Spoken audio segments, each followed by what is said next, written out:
In this tutorial, I'm going to be taking you through some of the basic settings and controls that you might find useful when you're in your Zoom meeting. I'll be showing you the different ways you can see everybody else on the screen, and also how to turn your microphone and video on and off. And finally, we'll have a look at the different ways you can engage with everyone in the room. So let's head over to Zoom now and have a look at what the screen might look like when we join the meeting. I'm now in my Zoom meeting, and there are just two of us here at the moment, myself and Rachel. The main part of the screen will always show the video boxes of everyone who's at the meeting. Now, Zoom provides two different ways of displaying those video boxes, and these are called views. The first of these views is called speaker view, and that's what you can see right here. Everyone's video will usually appear at the top of the screen. You'll notice that they're all quite small, and this is to allow the person speaking to appear in the large box taking up most of the screen. The video will change depending on who's speaking at the time. The second view is called gallery view. This seems to be the more popular option. To change over to gallery view, you need to go to this button at the top right hand corner of your screen. Mine says gallery view, which tells me that if I click on this button, I'll go straight to gallery view. I'm going to go ahead and do that right now. In gallery view, everyone's video boxes will be the same size, and that size will depend on how many people are in the meeting. So the more people you have, the smaller the size of the video boxes.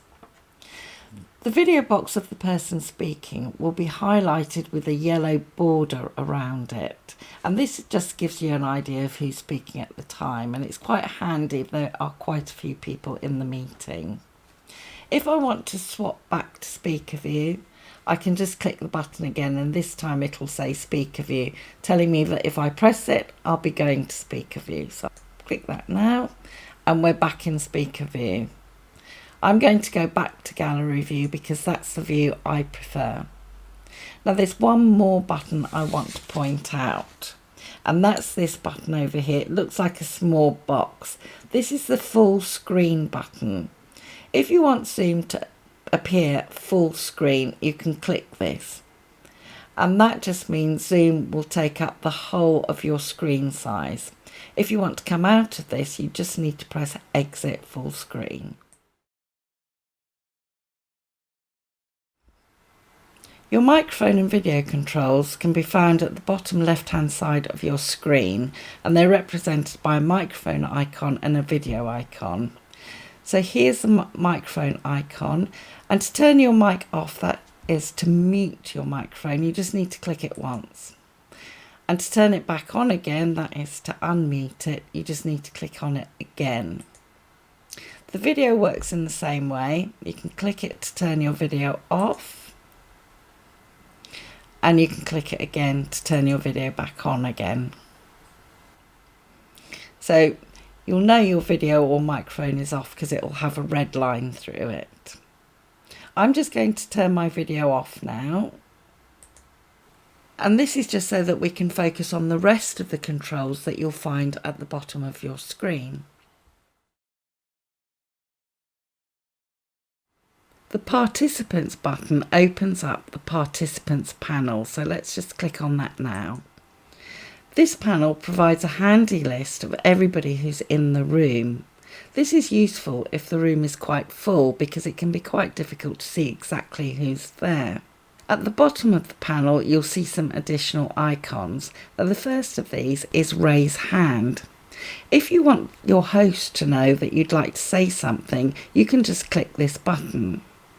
A blue raised hand will appear next to your name, and this just signifies to your host that you'd like to say something, and they can bring you into the conversation. To lower your hand, all you need to do is click this icon again. So if I click that again, the hand will go away. There are some extra icons here as well. If somebody asks a question, they might ask you to indicate your reaction by clicking the yes or no icon here. You've also got icons to ask people to speak slower or to go faster. and the More button will present a few extra icons.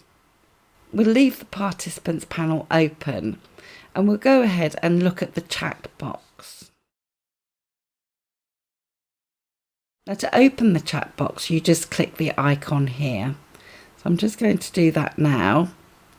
The chat panel will appear on the right hand side of your screen. The chat feature gives you an opportunity to send a text message to either everybody or to an individual person. This is great if you don't really want to speak but you would like to make a comment. If you want to pass on a message to everyone, you can just type this in the box and press return to send. So you'll see here that the to box says everyone. So I can type a message in here. I'll just type hello and press return. And that message goes out to everybody in the group.